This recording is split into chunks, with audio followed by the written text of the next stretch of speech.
It's time for Sustainable Living with Glenn Boblitz, the show that helps you be prepared to care for your family regardless of the circumstances that may come your way. Now, here's your host for today, Mark Lamb. Glenn, welcome. And what are we going to talk about today?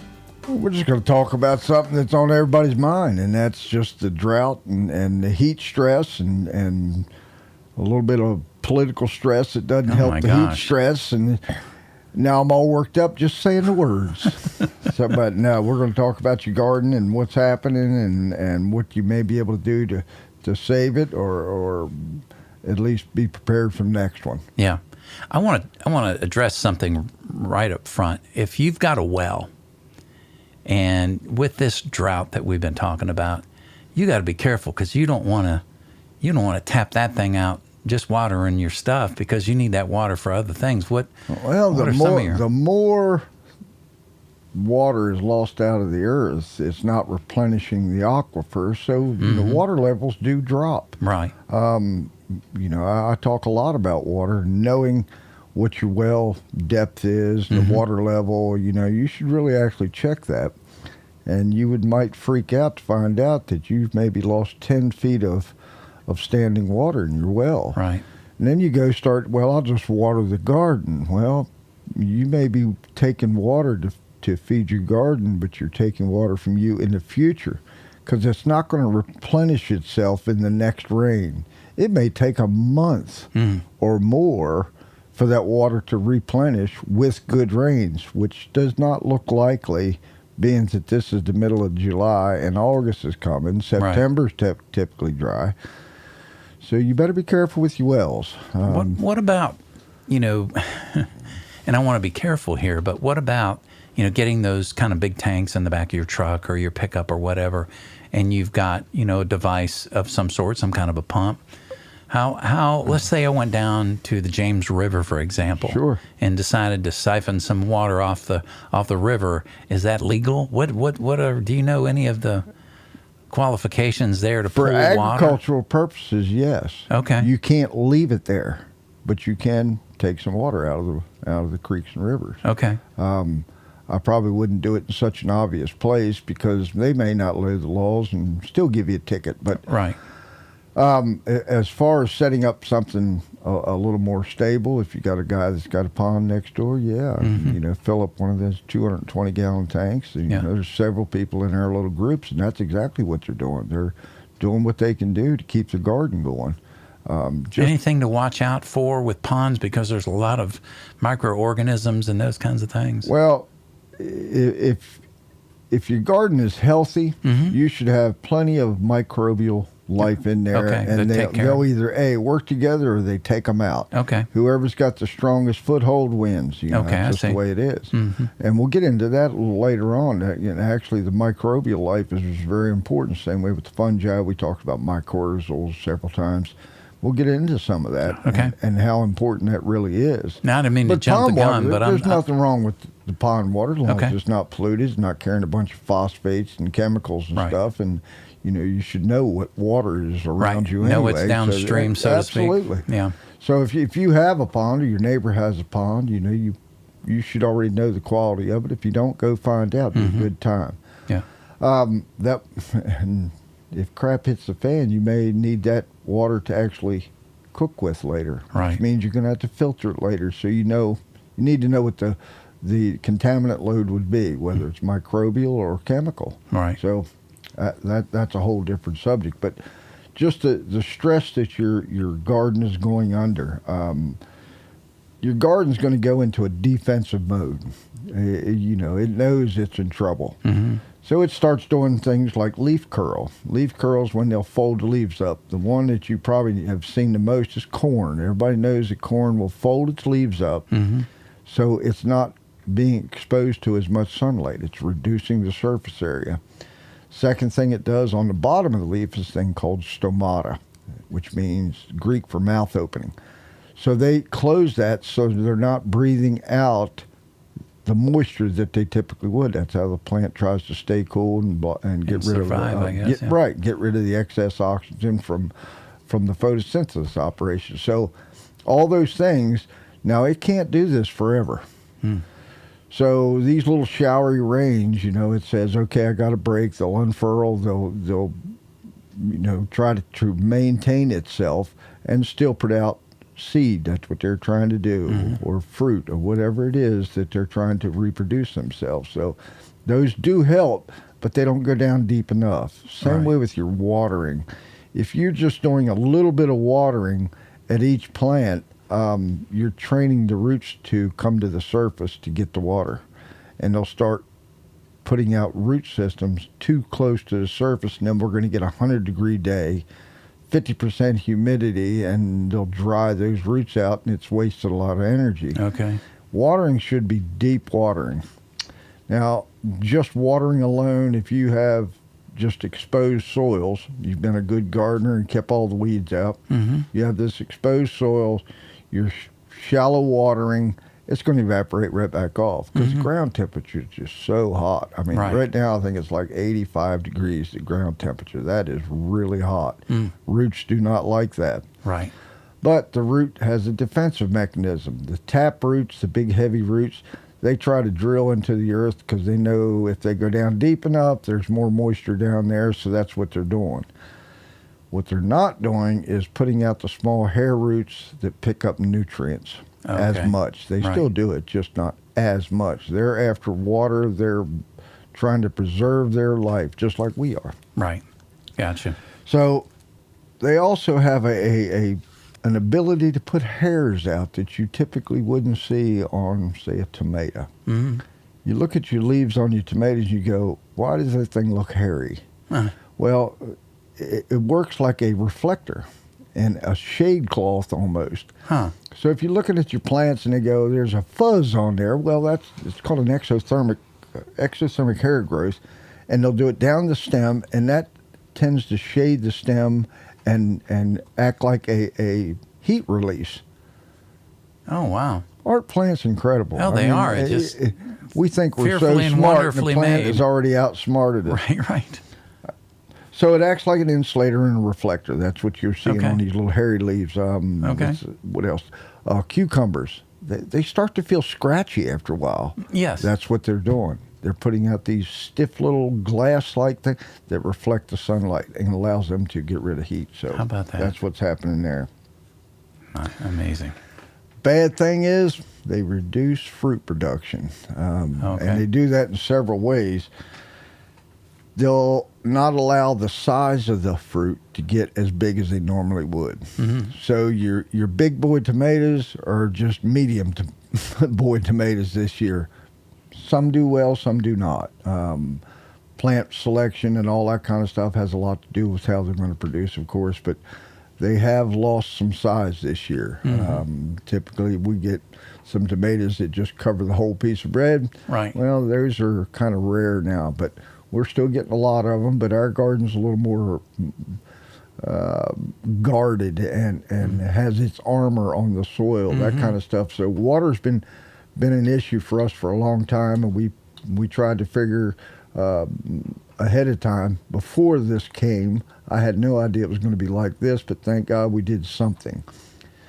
So what are some of those somethings? Well, that could be as much as just mulch or a tarp or something to keep that moisture in the ground. So there's a lot of things you can do and should have done and could still do.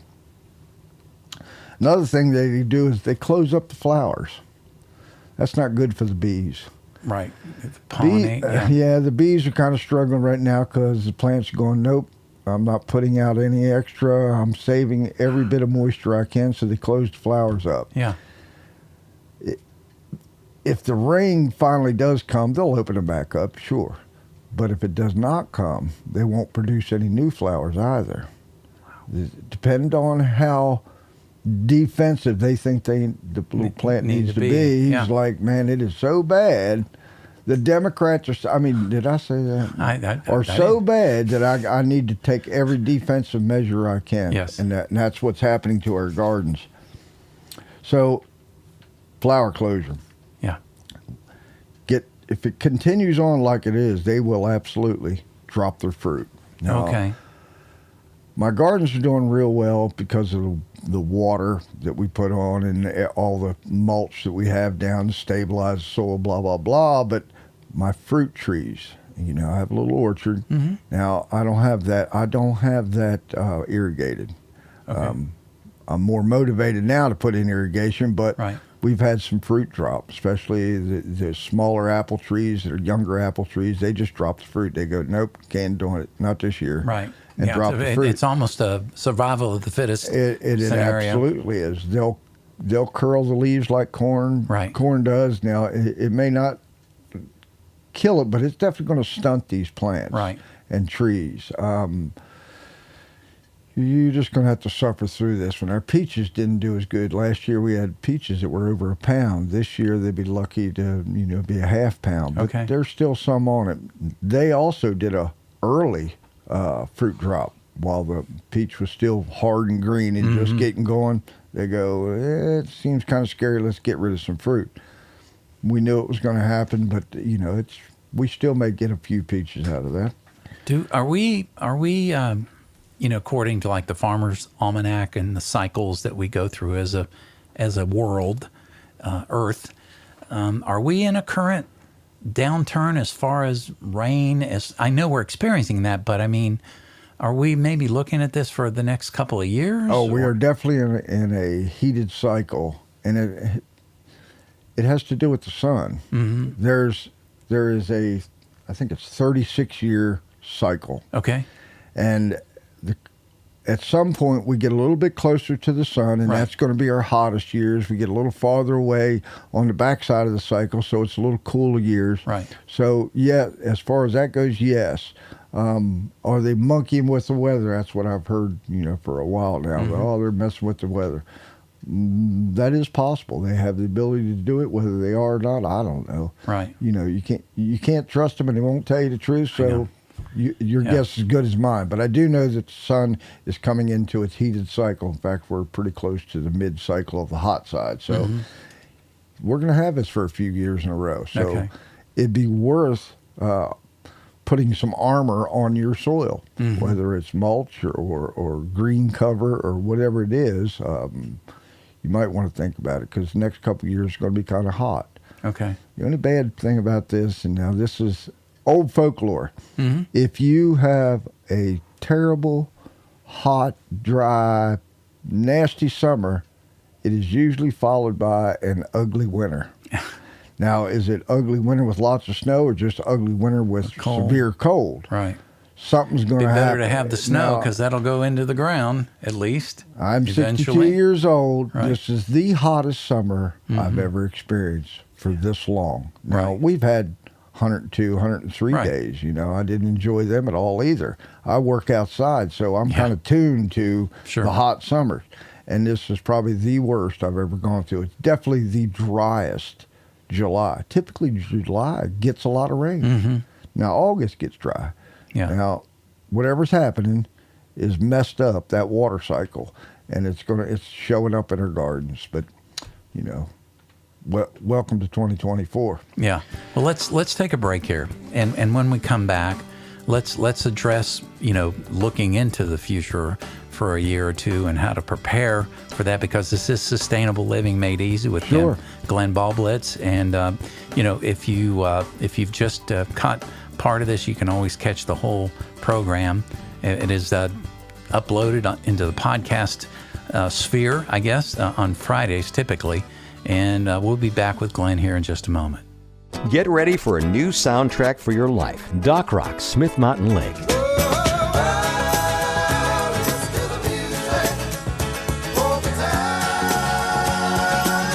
It's music that'll take away your troubles for a while.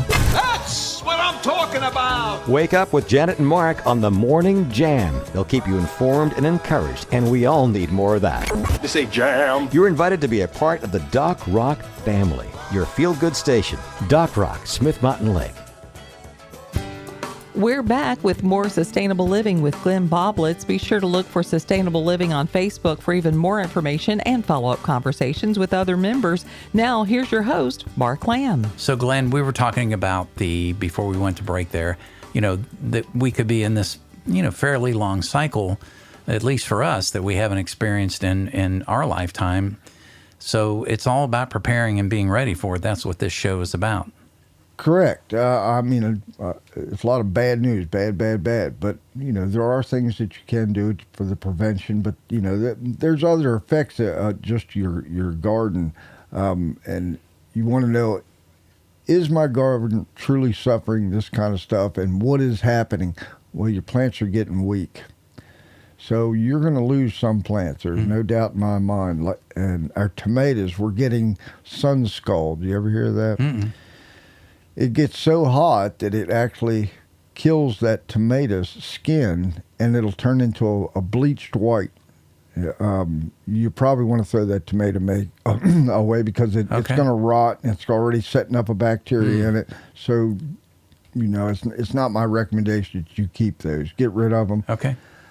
So what do you do for your tomatoes that's getting this sunburn? You can't put sunscreen on them. Right. But you can put a sunscreen on them, as a very thin sheer curtain kind of covering. Mm-hmm. They make shade cloths. Now, this is a lot of work, and if the wind comes up, you're going to be doing it again. But if you're trying to save your tomatoes, you better do something, because if you see that sun scald, they're just getting way too much sun. They're cooking your fruit. So they sell a cloth through Agri Supplies and those kind of places that are just for this. So look it up, some type of sunscreen. And I don't mean in a tube. Right, I got you. You're going to start watching for the infestations. Bugs are suffering thirst also. Sure. So they will start attacking your plants just because it's moisture. Right. Yeah. Aphids have actually been down this year. We haven't seen many because they've been cooked. They're a soft-bodied insect. Right. So they got pretty much wiped out early on in the summer, thank goodness. But the harder beetle types, they're thriving because they got a hard shell on. Yeah, sure. As I said, you may have some partial die-offs. Don't freak out. It was a weak plant to start with. Okay. So just deal with it and prepare for next year. Bursting of fruit. If you overwater a plant in this kind of cycle, and it hasn't had some water for a while, it thinks that it's good to go, and it'll suck up all the moisture you've put down. Way too much, like watermelons will burst, tomatoes will burst, and they just split open, and you're back to a rotting piece of fruit. So you should really try to water in the mornings where it'll soak in and dry off by the end of the day. If you water at night, you might set up bacteria that gives them all that time to soak up the moisture during the nighttime, and then in the daytime, it's going to make that plant swell, and then the heat comes. Anything that's heated expands. So there you are. So try to water. If you're going to water in the morning, which means you're going to have to get up dang early. Yeah, really.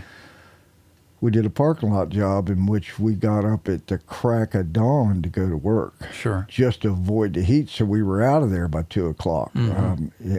Plants are the same kind of way. By 2 o'clock, they are stressed out something fierce. So you don't want to give them more stress by watering at night and have fruit bursting, that kind of thing, because they're going to try to save themselves. So the prevention part, give you this bad news. Now we're going to give you some good news, or at least some prevention tips. The shade cloths we mentioned. If you got a big garden like me, it's going to be impractical to shade the whole garden. But some of the plants really don't need it. They are kind of built-in shade. Cantaloupes, watermelons, they kind of shade the ground, keep the ground kind of cooler.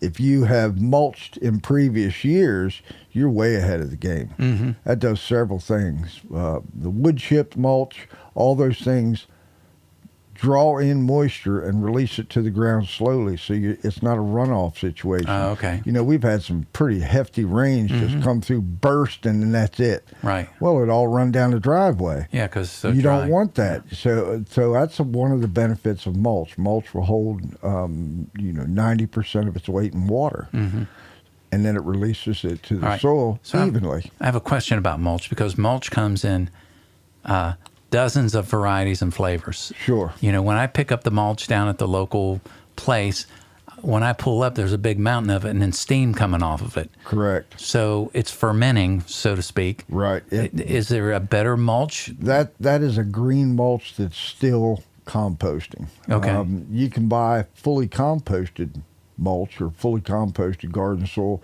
All those will have the carbon in it, and carbon from plant life. If you actually looked at a piece of it under a microscope, it's tubes.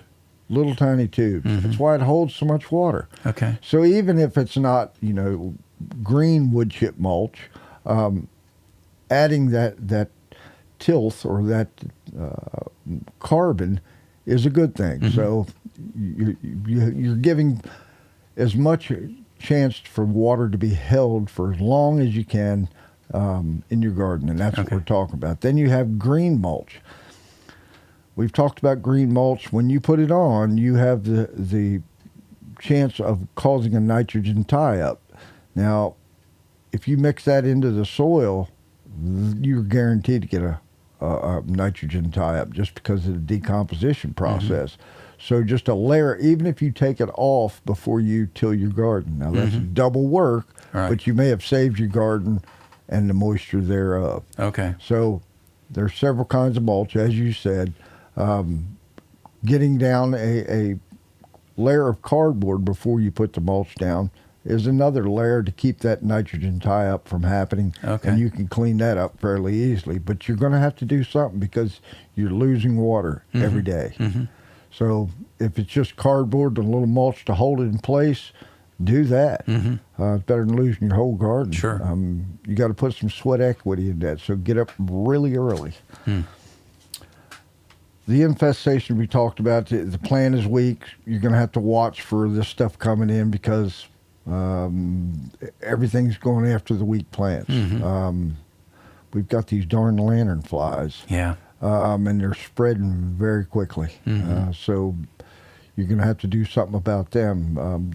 Diatomaceous earth or 7 dust or whatever you got to do. I'm not a big fan of spraying and all that kind of stuff, but you're going to you may have to just mash them. Some people are using sprays and going after them one at a time. Whatever you got to do to save your garden. We just had a story about a week and a half ago that the stink bugs actually attack those. And I'm thinking, a stink bug, this things barely move, but apparently that is their adversary. Have you heard that? No, I did not. Yeah, let me. I want to verify that real quick. But I'm pretty sure. What is the stink bug's real official name? And then what are the other ones called? The lantern. Lantern flies. Lantern fly. Okay, so the stink bug and the lantern flies. Sorry, I don't type as fast as Janet does. The darn things are so fast too. You better be. If you want to stomp on one, you better be quick. All right, so Florida predatory stink bugs have made its way to Virginia. Some parts, Lynchburg residents are noticing the insects are eating the invasive spotted lantern flies, or bugs. Go, guys. Yeah. And then Eric Day, entomologist at Virginia Tech, says the bugs are not a threat and can be considered helpful. I assume he's talking about the stink bugs at this point, because we know the lantern flies are. They look pretty, but they can be harmful. Absolutely. To you. So they'll drain a plant of all of its nutrients and moisture. Parasitic wasp. You can attract parasitic wasp with buckeye flowers. They come in and they help take out insects just like this. That's a problem. Interesting. The microbes. Here we go with if you have a high microbial and fungi population in your garden. We've talked about them being symbiotic with plants. I mean, this has been going on a long time. They've learned to get along. So the fungi, there's 2 different types that are really beneficial. One is the endomycorrhizal and the ectomycorrhizal. Ecto is on the outside. They bring nutrients in from everywhere. The endomycorrhizal actually drills into the root systems, and that's how they share. Okay. So the plants in stress, there's a chemical signal says, I need water. So these darn things go into a single cell of a root system, and expand it with their little myceliums, will spin a coil and expand the root and pump water in. Oh my gosh! Wow. The plant said, "Oh, thank you for that drink," and sends down sugar, which is what the fungi eat. That's the symbiotic relationship. How about that? Now they didn't do this all at once. They start out by doing this. They know that summer's coming, and that helps everybody. Right. But when the drought comes, the plant can actually signal, I need even more water. So these things start searching the ground, the myceliums, for water. And they go down as far as 10 inches into the ground, these fungi, Wow. to gather single droplets of water and pump them in. That's just so amazing. That is crazy. Then you have the microbial side that bad microbes, nematodes, tried to attack the roots because the roots are all juicy, full of water. And these microbes go, oh, no, you don't. This is my buddy. This is my plant. This is my cucumber patch. Right. And they will start to expand their population. And they take these bad microbes and bacteria out. So if you have a good, healthy inoculation in your garden from either compost tea or you've actually added microbials in a package. You can buy them like George's sells good packages. They're all over the internet. You can actually buy these microbials, and you put them in your garden, and they'll start repopulating your garden. So that's a very good thing. So what you're doing is pretty much biological warfare. Okay. Plants have already figured it out. The microbes have already figured it out. We're just late to the game. So there you are. That is a really good solution. You know, you want to armor your soil. Always try to keep something on the soil to protect it from moisture loss and protect from infestations. And best way to do that is keep your garden healthy. You're not going to stop every insect out there. You're just not, you know. Well, and you don't want to pollute your garden to the point where you're Yeah, I mean, you could infusing. have bright red tomatoes full of phosphate Right. and with that Roundup, if you like, but just get out and pull your weeds and fight them at their level. Right. That's what I say. But that compost tea we've talked about in the past, that is a good source to grow your own microbes. You get a little package of them, you start a little bucket full, put some aeration to it, and you'll have billions of microbes. And just keep putting them on the garden. Yeah. The more is there, the better, you know. Sure. You just be good stewards of your garden. And that's a smart way to do it anyway. But this year, you're gonna have to suffer through it. It's just a little more than normal that we got to fight this heat and the drought. Just makes it a little more interesting. Is there any benefits though from the drought? Yeah. Well, it does take out a lot of bugs. Okay. A lot of the predatory bugs that are soft-bodied, it takes a lot of them out. Right. The problem with sunshine this intense, it'll also take a lot of the mycorrhizals out because of the lack of moisture. But as long as you're not turning that soil and you're keeping a stable moisture level, and that's what this mulch will do for you, they'll survive it and thrive in it. Okay. But if you have just that bare red clay and it's your first year, this is a rough year for you. Okay. So you're just going to have to improve your soils. Yeah. From the sustainable side, you know, we look at things, how many pounds are we producing out of the garden? Well, it's obvious to me that I've probably lost 30% of our poundage that we would typically get. We were going to do a big salsa day. We thought by now we'd have enough stuff to do a big salsa, but we do not. We got enough to probably do a couple batches. We've been canning stuff, no doubt, but we're just down for the year. Well, there are places, and did you know Virginia is in the worst drought of anywhere in the nation? I did not. And no. guess where it's the worst? Right down the Appalachian Mountains. Us. Really? So we are actually the worst in the nation. So Okay. don't feel alone here. You know, the whole Appalachia is suffering it too in Shenandoah Valley. So what can you do about it? You know, you still got to put away that food. You're still going to need, 1,800 pounds of food per person per year. So what are we going to do? Well, go outside of that drought zone for these produce auctions. They're kicked off. They're selling a lot of stuff. The stuff is coming in because they've had rain. The Carolina auctions are doing pretty good. Right. We've got a couple right here in Virginia that are doing fairly well, but they're suffering too. But if you go a little farther away, like up in the one in Manheim, Pennsylvania, they are booming. They've had a lot of rain this year, Okay. and it shows in their crop.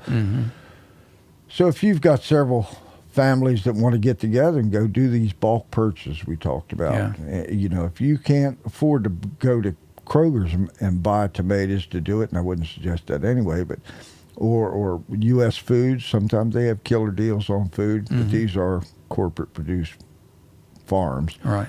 But there's a lot of Amish farms around here. Start seeking them out, see what everybody else is doing, and try to go and do a bulk purchase. The more poundage you buy at one time, the better the pricing. And now it's become, every woman out there that goes grocery shopping goes, holy cow, I just can't afford to eat, much less can. So this is a viable option. Okay. But you're going to have to come together to do it, to get that kind of economic break by buying in bulk. Sure. So that's my suggestion, and that's what we're going to do. Okay. All right.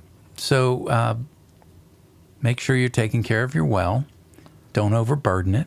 Correct. If you can pull water from other resources like a neighbor's pond, or even getting it Creeks, from streams, rivers. Right. It's Try to not do gonna hurt that. it. Yeah. I mean, the cost of a pump and a tank that's something you can reuse every year. That's an investment for every year. I mean, if you had to, you can bail it in there with buckets. Right. I've done that too. Sure. So your garden's going to need that water regardless, and if it doesn't get it, you may have some early die-off. My potatoes had an early die-off, and we had to harvest early. Oh, okay. But, fortunately, we got them in early, so they were fairly mature. We got a pretty good crop of them. But they definitely crapped out in a hurry. Yeah, sure. Well, Glenn, as always, thank you for the insight and I'm always amazed of the knowledge that you have with the different, the different biological and horticultural and all that stuff. Because are you saying I'm full of it? Information that is. You are full of information, Glenn Ballblitz from Sustainable Living Made Easy. Thank you again. Thanks, sir. Join us again next week for Sustainable Living with Glenn Ballblitz, helping you be prepared and not scared. This podcast drops every Friday anywhere you get your podcast.